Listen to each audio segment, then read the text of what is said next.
passe d'un HLM en Normandie à côtoyer tout le gratin d'Hollywood. Christophe Recancourt. 1967, Normandie. Christophe Recancourt grandit entre un père alcoolique et une mère absente. Placé dans plusieurs foyers d'accueil, il sera très tôt séparé de sa sœur Angelina.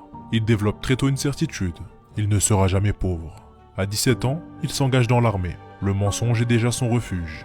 Il se fait passer pour un lieutenant alors qu'il n'est que caporal. Parfois, il revenait à la caserne au volant de Ferrari et de Porsche qu'il n'a jamais payé. Premier séjour en prison, 1 an et demi. À sa sortie, il fera une rencontre qui allait tout changer pour lui.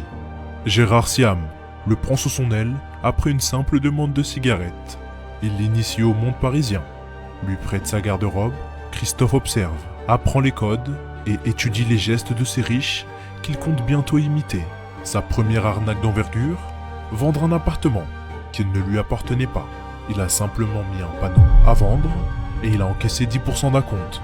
Puis, il a disparu avec des millions de francs. Avec cet argent, il s'envole pour les États-Unis. Il a vite compris que Paris devenait trop risqué. Premier arrêt, New York, au Plaza Athénée Hotel, où il rencontre Monsieur Wang, un homme d'affaires chinois. Christophe lui propose d'investir dans un immeuble en construction. Le lendemain, Recancourt loue une Rolls-Royce et emmène Monsieur Wang visiter un chantier vide qui ne lui appartient absolument pas. L'homme d'affaires chinois est conquis par cette affaire. Recancourt lui fait signer des contrats caducs. Monsieur Wang verse un acompte de 17 millions de dollars. Recancourt empoche le tout et s'envole. Un coup magistral qui lui ouvre les portes d'Hollywood. Si tu veux voir la suite, abonne-toi et mets en commentaire partie 2.